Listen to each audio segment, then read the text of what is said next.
Bien, merci pour tout ce que nous suivez en ce moment, en ce autre moment. Vous qui avez pris l'habitude de nous suivre dans cette émission, vous connaîtrez la vérité vous affranchira. Une émission de réalisation du Branham Tabernacle de Lubumbashi, présentée par le pasteur Daniel Madimba. Comme nous avions déjà pris l'habitude de nous retrouver chaque jeudi, 16h heure de Lubumbashi. Nous sommes déjà là dans cette émission pour parler du message de William Marion Branham dans ce grand sujet que nous sommes en train de décortiquer sur la révélation du mystère de Dieu. Pour que les gens connaissent réellement la divinité, qui est Dieu et comment est-ce qu'il a œuvré jusqu'à aujourd'hui en ce temps de la fin et comment il s'est dévoilé, comment il se révélait. Vraiment, nous saluons tous ceux-là qui nous suivent, tous ceux-là qui nous soutiennent. Nous pensons à Frère Billy Kongolo Akambové. Nous pensons à tous ceux-là qui le font. Donc, que le très haut William Marion Branham vous bénisse. Nous sommes déjà là pour que nous puissions toucher un point très essentiel, comme je l'avais promis le jeudi passé. Nous allons toucher un point très capital et très essentiel qui va vraiment aider beaucoup de gens, et nous allons le faire avec les Écritures à l'appui, parce que nous ne sommes que des répétiteurs de William Marion Branham, comme lui-même le dit dans la prédication « Dieu se cache et se révèle dans la simplicité » au paragraphe 106. Il dit « Dites ne fût-ce que ce qui est dit sur la bande ». Il nous demande à nous, les prédicateurs, de nous rassurer. Lui-même dit, rassurez-vous de ne rien dire que ce qui est sur la bande. C'est ainsi que nous nous rassurons toujours de dire ce qui est dit sur la bande. Nous n'avons pas ajouté, nous n'avons pas à retrancher. Nous sommes déjà là dans ce grand sujet, la révélation de la divinité. Nous lisons notre écriture de base dans qui est ce Melchisedec. Nous commençons au paragraphe 42 qui est notre écriture de base. Il est dit ceci. Remarquez, c'est pareil au sculpteur qui cache son travail avec un masque. C'est ce que Dieu a fait en cet âge.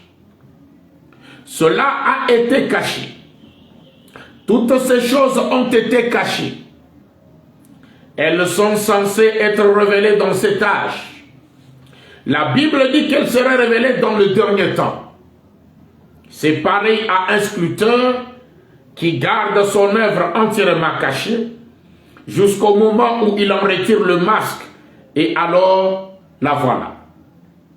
C'est ainsi qu'a été la Bible. Cela a été une œuvre de Dieu qui a été couverte. Et cela a été caché depuis la fondation du monde. C'est un mystère à cette face. Et Dieu a promis qu'en ce jour, dans l'âge de cette église de la Odyssée, il retirerait le masque du tout et que nous pourrions le voir. Dieu avait un grand mystère depuis la fondation du monde. C'était de se révéler lui-même, de se dévoiler. Mais il s'est caché avec un voile, comme un sculpteur qui peut faire une œuvre, mais qui couvre cela avec un masque. C'est comme ça que Dieu s'était couvert de masque. Toute la Bible, parce que la Bible parle de Dieu, c'était une œuvre de Dieu qui était cachée, couverte avec un masque. Mais Dieu avait promis qu'il révélerait toutes ces choses au temps de la fin, au dernier temps. Et il a promis que ça serait dans l'âge de la Odyssée, qu'il enlèverait le masque du tout et que nous pourrions le voir. Comment est-ce que nous pouvons voir Dieu? C'est une question que nous nous sommes posées. Et William Branham nous dit ceci. Parce que Dieu est la parole. Nous avons trouvé qu'on dit qu'au commencement était la parole. Et la parole était avec Dieu. Et la parole était Dieu. Et la parole a été faite chair. La parole qui était au commencement, c'est ce qu'on a appelé le Logos, ou le Fils de Dieu, ou la théophanie. Comme William Branham le dit, il ne parle pas de Jésus parce que là, ça ne parle pas de Jésus. C'est ainsi que William Branham vient après Jésus. Mais il pose la question aux gens dans Dieu dévoilé.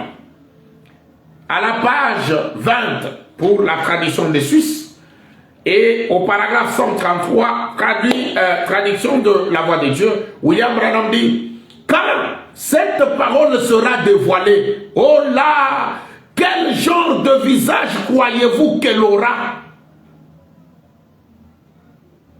Jésus est venu sur la terre. C'est que la parole n'était pas encore dévoilée. La parole qui est le Logos, qui est l'Office, qui est la théophanie de Dieu, qui est la gloire de Dieu, n'était pas encore dévoilée. William Branham pose la question. Quand cette parole sera dévoilée, quel genre de visage pensez-vous qu'elle aura? C'est ainsi que nous avons dit avec vous. Nous avons commencé à chercher à savoir, est-ce que nous ici, nous sommes à l'image de Dieu? Nous les hommes de la terre.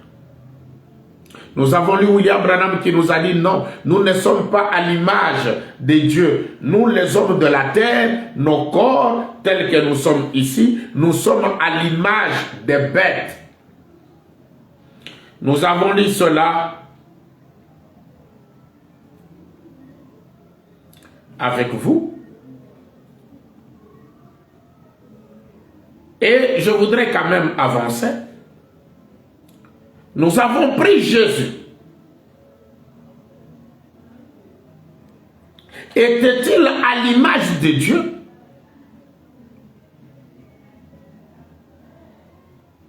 Ou à quoi ressemblait Jésus? Je prends juste des écritures, puis je vais évoluer un peu. Je suis donc conduit par l'Esprit. Du 15 juillet 1950, je suis au paragraphe 6. J'essaie un peu de reprendre ce que nous avons vu le jeudi passé, puis j'ajoute quelque chose. Au paragraphe 6, il est dit ceci. Maintenant, nous nous rendons compte, et tout le monde le sait, qu'il existe des esprits. Alors, s'il existe des esprits, il doit y avoir un maître de ces esprits quelque part.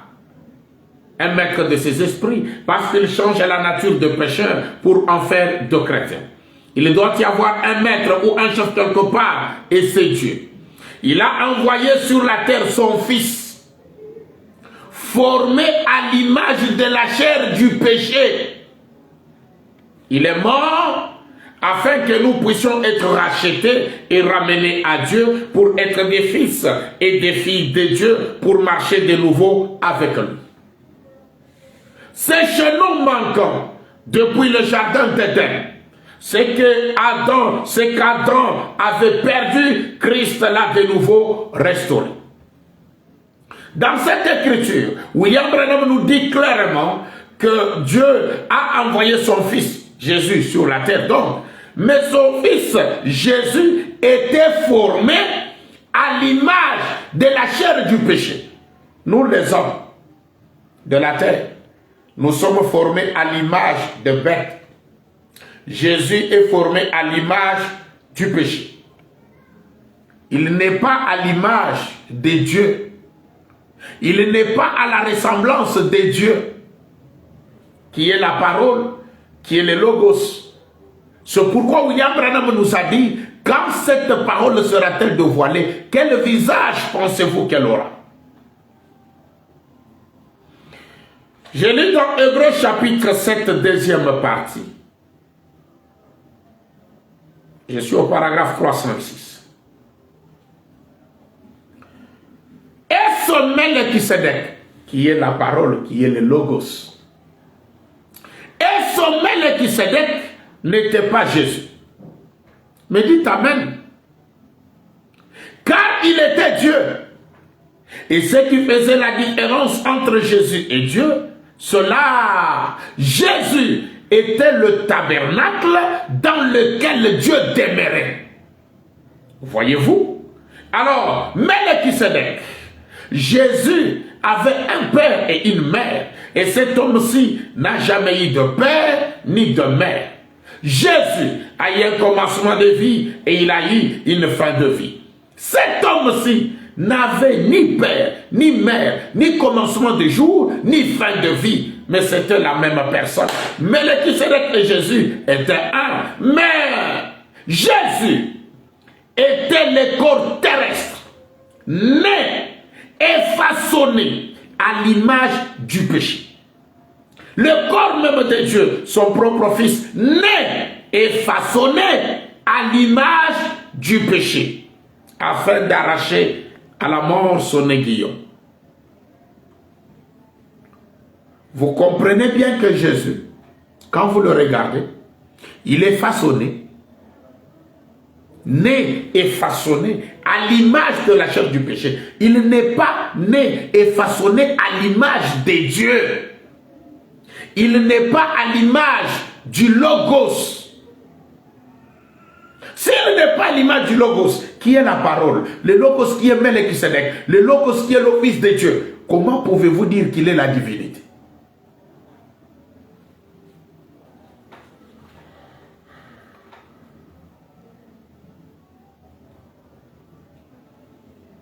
Voilà pourquoi William Branham a dit dans les noms blasphématoires du 4 novembre 1962 au paragraphe 191, il dit que bien, eux, les gens ou les juifs, eux regardaient à ce petit corps qui était né de Marie, voyez, ça, ce n'était pas Dieu.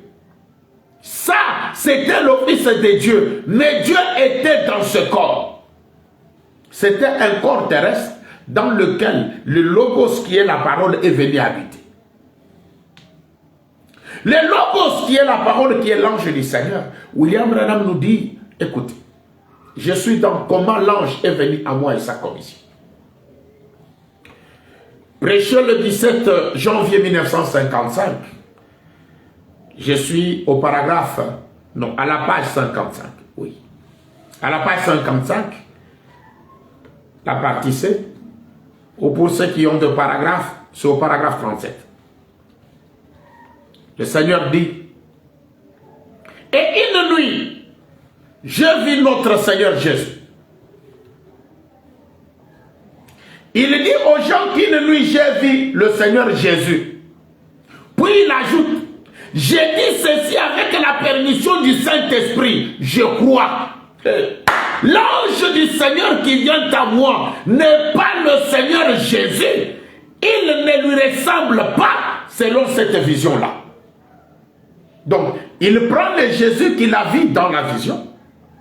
Il prend l'ange du Seigneur qui venait à lui.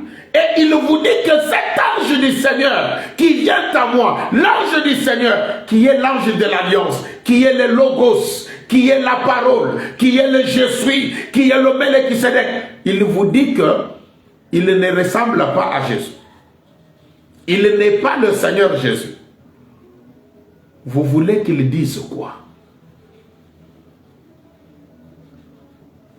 Cela que j'ajoute quelque chose pour faire la différence entre, donner une différence nette et claire entre Jésus et l'ange du Seigneur. Parce que William Branham dit, j'ai vu Jésus. Puis il vous dit, j'ai dit ceci avec la permission du Saint-Esprit, je crois. L'ange du Seigneur qui vient à moi n'est pas le Seigneur Jésus. Donc il les connaissait, les deux, très bien, parce qu'il les a vus. Il a parlé avec eux. Écoutez. Je donne cette différence-là. Comment William Branham les a vus et comment il donne cette différence? Je suis dans la prédication intitulée « Le prophète du XXe siècle ».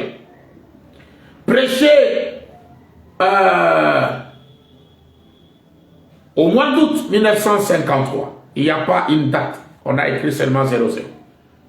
Mais c'est au mois d'août 1953. Je commence au paragraphe 5. Il parle de quelque chose ici. Écoutez, il parle d'abord de l'homme du Seigneur. Quand il transportait de l'eau, arrivé sous un arbre, une voix lui a parlé. Il dit ceci: effrayé, ce n'était pas le mot qui convient.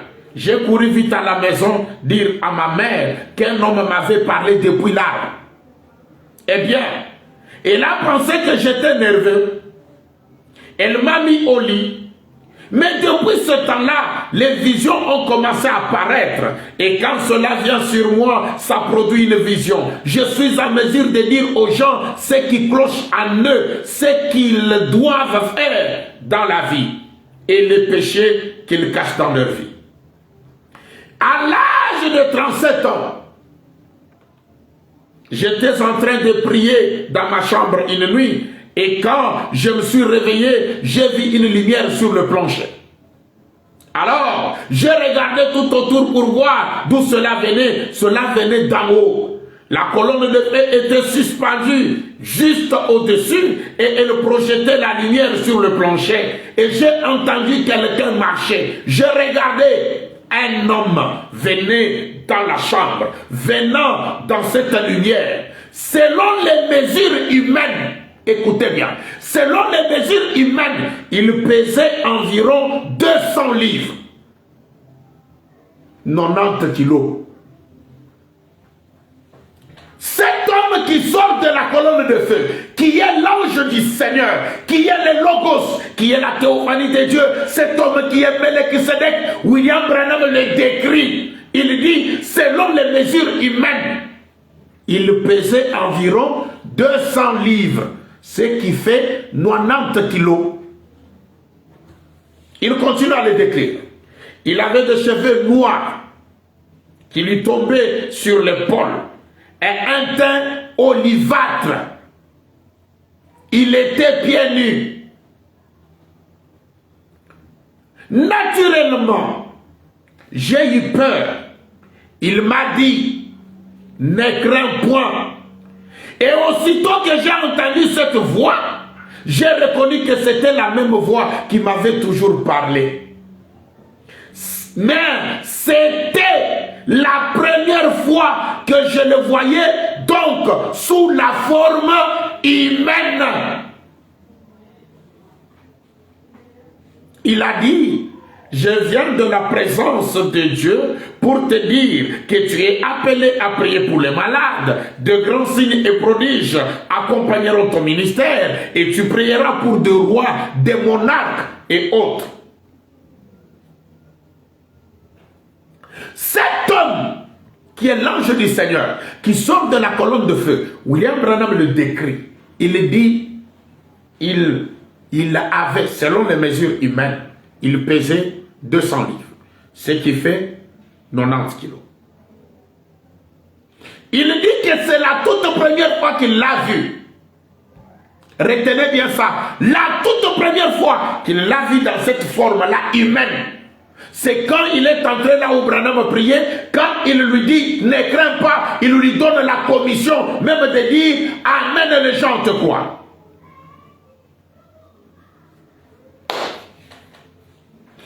Je lis dans notre espoir repose en Dieu.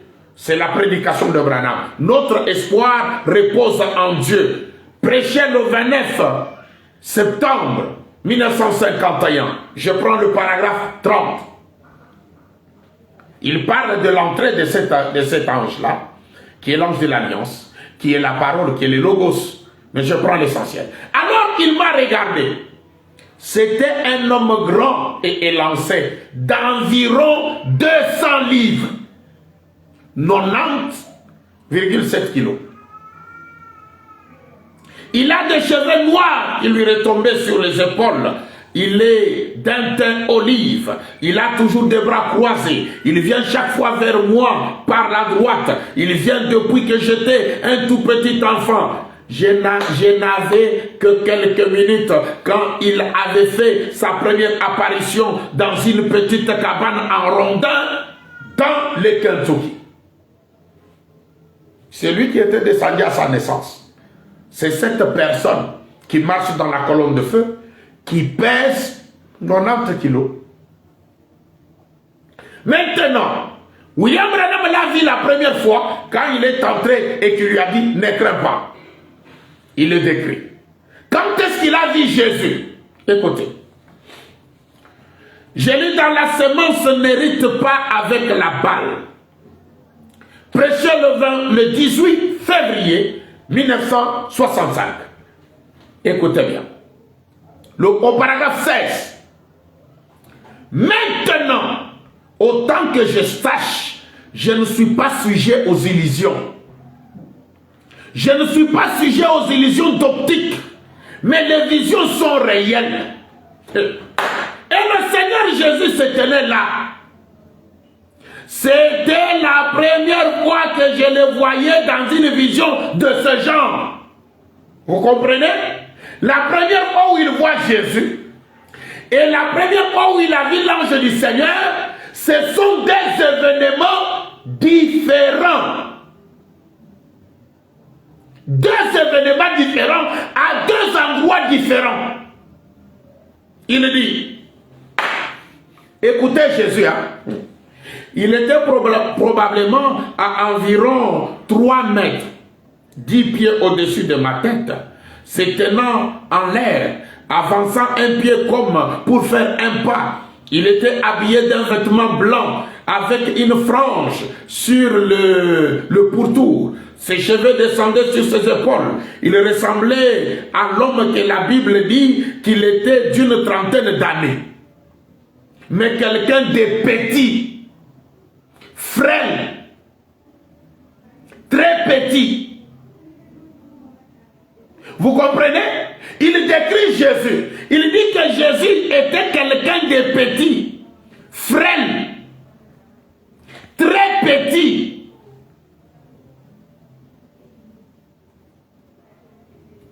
Parce que quelqu'un, est-ce que vous pouvez appeler quelqu'un de 90 kilos qu'il est petit?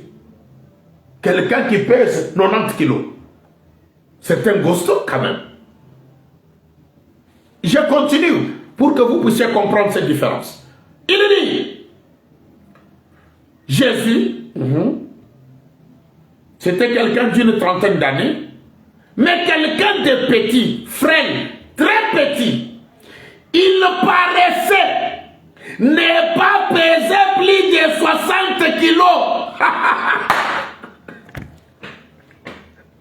Oh, frère Branham, tu es merveilleux.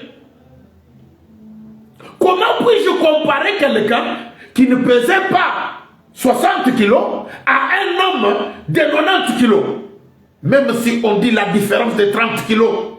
Mes frères et sœurs, comment pouvez-vous comparer ces deux personnes? L'un de 90 kilos, l'autre de moins de 60 kilos. J'ai dit bien de moins de 60 kilos. William Branham dit 130 livres. Alors que l'ange du Seigneur pèse 200 livres. Il dit, écoutez, j'ai regardé et je pensais qu'il y avait quelque chose qui n'allait peut-être pas. Aussitôt, je me frottais les yeux et regardais de nouveau et se tenait comme de côté, de profil en quelque sorte. Et son visage ressemblait à celui que j'ai toujours vu en vision. Il était comme la tête de Christ à 33 ans de Hoffman. C'est la raison pour laquelle je l'ai dans ma maison.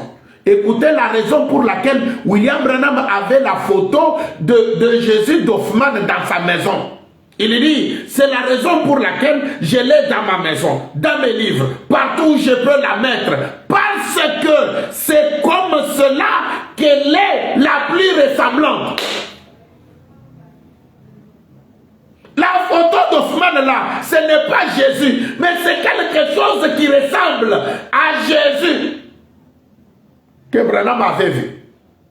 Comme on n'a pas sa photo, ceci est quelque chose qui ressemble un peu à ce Jésus-là que j'ai vu, alors je garde ça. C'est ainsi qu'il avait ça dans sa maison. Cela ne veut pas dire que c'était Jésus. Non. J'enfonce le clou. Il dit, il fait encore une différence entre ce qu'Hoffmann a dessiné et Jésus. Il dit, parce que c'est comme cela qu'elle était la plus ressemblante, la photo d'Hoffmann. Mais seulement, il paraissait petit. Donc, le Jésus que Branham a vu, par rapport à celui d'Hoffmann, le Jésus que Branham a vu, le Jésus réel là, est petit par rapport à celui qui est dessiné par Hoffmann. Oh là là! Vous aurez des vertiges, hein? Vous gardez quelque chose dans vos maisons, vous marchez avec ça, mais ils ont même eu l'audace de porter ça. Hein? Nous portons une photo, mais vous portez. Qu'est-ce que vous portez là? Hein? Quelque chose qui est ressemblant. C'est que ce n'est pas la personne. Écoutez, Branham le décrit encore. Il dit, paragraphe 23, la même prédication, la semence n'hérite pas avec la balle. Oh, j'aime Branham. Écoutez, alors je pensais, peut-être vais-je l'appeler le Jésus que Branham me voit ici la toute première fois. Il dit que je l'ai vu, c'était dans un champ de maïs. L'ange du Seigneur, la première fois qu'il l'a vu, il l'a vu dans la maison, dans sa chambre, quand il priait. Lisez bien, prenez la prédication, lisez, vous allez voir. La première fois où il voit Jésus, c'est dans un champ de maïs. Là où il était allé prier dans un champ de maïs, comme il le déclare. Mais la première fois où il a vu l'ange du Seigneur, quand on dit la première fois que j'ai vu Jésus, ça doit être la première fois. Quand il dit la première fois où j'ai vu l'ange du Seigneur, est-ce que c'est la même personne? Quand vous voyez la même personne deux fois, vous allez dire que c'est la première fois que je l'ai vu et l'autre fois c'est la première fois que je l'ai vu. Vous ne comprenez pas que ce sont deux personnes différentes. Mais les gens sont devenus comment en lisant les messages? Vous lisez le message comme un journal? Le message n'est pas un journal. Le message n'est pas un roman. Le message, c'est la parole. Cela demande la révélation. Recevez la révélation, frère. Écoutez. Alors, paragraphe 23. Alors je pensais, peut-être vais-je l'appeler. Lorsque j'ai dit Jésus, il tourna la tête et tout en me regardant, il étendit ses bras. C'est tout ce dont je me souviens. Il faisait presque jour et j'étais couché là quelque part dans les champs. Vous écoutez, ce n'est pas dans la maison, dans la chambre, comme il avait rencontré la première fois l'ange du Seigneur. Ici, c'était dans les champs, où il a rencontré Jésus, où il a vu Jésus pour la première fois. Il dit dans les champs, à l'endroit où nous sommes maintenant, ma veste de pyjama, mouillée par les larmes, car j'avais pleuré et m'étais évanoui. Son visage, le visage de Jésus, il a vu. Son visage avait des traits qu'aucun artiste ne pourrait dessiner ou peindre. Il ne pourrait pas le faire. Mais vous avez un Jésus peint par un artiste qui est Hoffmann. Est-ce que c'est Jésus? Parce qu'on vous dit que c'est très... Donc le Jésus que j'ai vu là, aucun artiste ne peut le peindre. C'est que les artistes ont peint, ils ont peint autre chose. Enlevez ça de vos maisons, de vos églises. Hey. Je continue. Il avait l'apparence d'un homme que le simple fait de le regarder vous amènerait à pleurer par sympathie et respect avec révérence. Il avait cependant assez de puissance pour renverser le monde s'il avait pas. Et ces traits, écoutez bien, les traits de Jésus que Branham a vu, et ces traits ne pourraient jamais être saisis par un artiste. Les traits de son visage. Maintenant, je vous pose la question. Soyons conséquents et soyons clairs et sincères avec nous-mêmes. Hoffmann a dessiné qui? Jésus. Ou il a dessiné sa psychologie. Je ne sais pas si c'est son arrière grand-père qu'il avait dessiné. Vous voyez comment vous mettez les enfants de Dieu. C'est pourquoi on dit c'est une idole. Une image que vous vous êtes fabriquée. Dieu ne dit pas de vous fabriquer des images. Il avait dit à Moïse qu'on ne mette pas des images que les gens se fabriquent dans le temple. Il a refusé. Mais lui-même a pris, il a fabriqué une image. Dieu lui-même, il fabrique une image qu'il donne à Moïse. Il dit, mets ça dans le temple. C'est différent. Mais vous vous êtes fabriqué une image. Celui-là même que vous imitez vous dit que quand moi j'utilise ça, c'est parce que c'est quelque chose de ressemblant. Et vous utilisez quelque chose de ressemblant, vous enseignez même à vos enfants que c'est ça Jésus. Vous dites à vos enfants que c'est ça Jésus. Hein? Mais vous allez enseigner aux enfants un mensonge terrible. Hey. Les enfants ont cru un mensonge depuis l'école de dimanche. Hein. Ils ont grandi avec un mensonge, une erreur. Et vous ne savez pas corriger ça. La parole de Dieu corrige l'erreur. Voilà, aujourd'hui c'est corrigé. Enlevez ça. Enlevez ça de vos églises.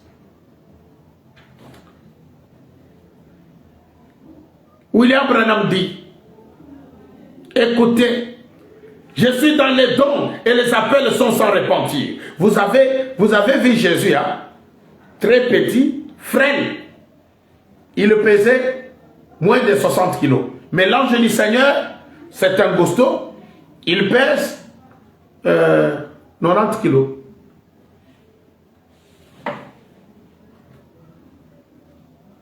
William Branham dit ceci. Comme nous avons lu dans notre espoir repose en Dieu, William Branham dit, quand cet ange du Seigneur l'a regardé, c'était un homme grand et élancé. Donc je ne peux pas le comparer avec quelqu'un qu'on dit qu'il est petit et frêle.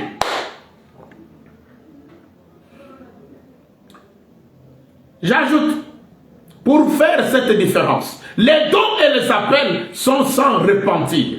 Prêché au mois de mars 1950. Il n'y a pas une précision de date. C'est écrit encore 00. Je lis le paragraphe 17. William Branham dit ceci. Je lis 17 et 18. Il dit, voici ce qui est arrivé au moment où je l'ai rencontré quand il est apparu sous la forme d'un homme. Je me trouvais dans mon bureau. Quand il a rencontré Jésus, la première fois quand il l'a vu, c'était dans un champ. Mais quand il rencontre l'ange du Seigneur, c'était dans sa chambre, à son bureau. Il est venu. J'ai vu la lumière se répandre sur le plancher. Il est venu en marchant vers moi. Il paraissait comme un homme de 200 livres, environ 90 kilos.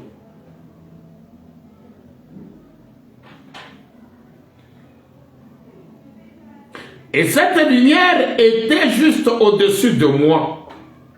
Il avait des bras croisés. Il avait un air qu'on ne voit pas sur le visage des mortels. Il était très serein, très aimable. Quand il a parlé sa voix, j'ai reconnu que c'était la même voix qui m'avait parlé tout au long de ma vie. Mais je n'avais jamais vu son visage. Il avait un teint sombre, plus proche des Espagnols et des Juifs. Il avait des bras croisés. Et d'après sa corpulence et sa taille, il semblait peser 200 livres. Il insiste beaucoup sur le poids, la taille. C'est pour que vous puissiez comprendre qu'il y a une différence. Voilà pourquoi il nous a dit, l'ange du Seigneur qui vient n'est pas le Seigneur Jésus. Et il ne nous ressemble même pas. Ne faites pas l'amalgame de faire que l'ange du Seigneur et Jésus soient une même personne. Non, non, non, non, non, non, non. Abitingia. Abitingi. Paragraphe 18. Il a dit, ne crains point. Quand cette voix a parlé, j'ai su que c'était la même personne. Il me regarda, ses yeux me regardaient gentiment. Ce n'était pas pour dire que je sympathisais avec cet ange, mais cela, il a dit, ne crains point. Il a dit, je suis envoyé de la présence de Dieu pour te dire que ta naissance particulière et ta vie étrange. C'est pour montrer que tu dois apporter un don de guérison divine aux gens du monde. Vous comprenez que c'est lui qui envoie Branham. Ce n'est pas Jésus, c'est l'ange du Seigneur qui est le Logos, qui est la parole. Jésus n'a jamais envoyé Branham, Jésus n'a jamais commissionné Branham. Ce sont deux personnes différentes. Je ne sais pas si vous avez saisi ces différences.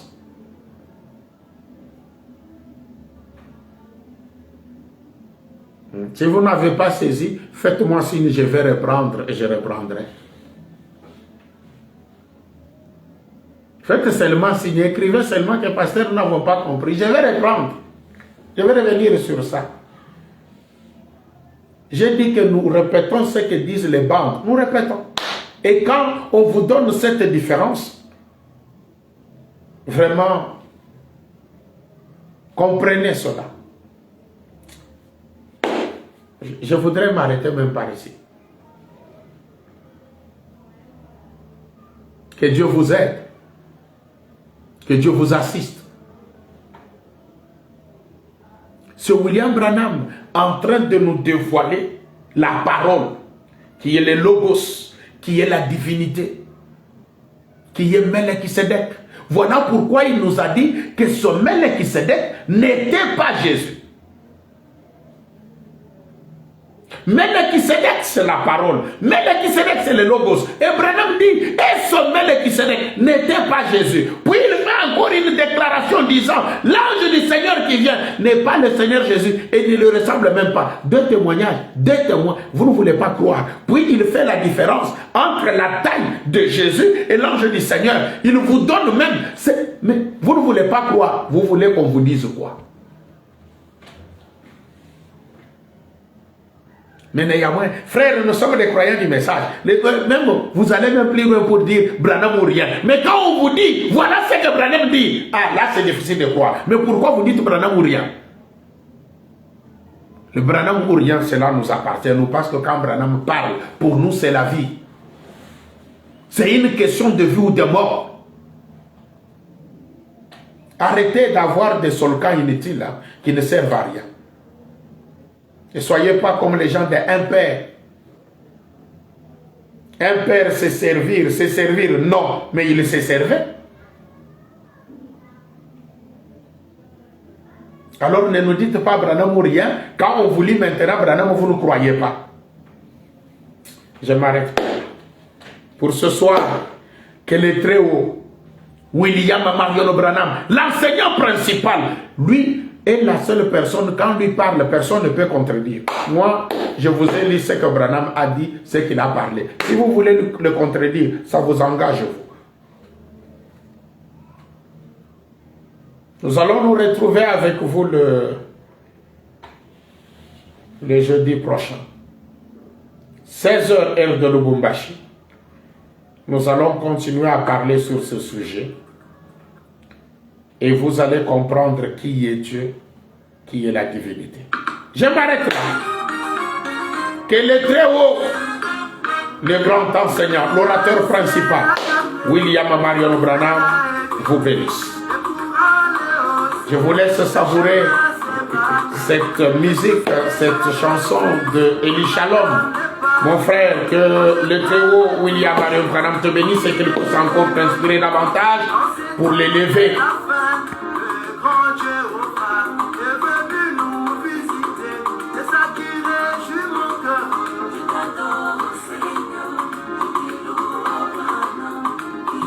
Je t'adore, comment je te loue. Je t'adore, Seigneur, je te loue, oh Branham.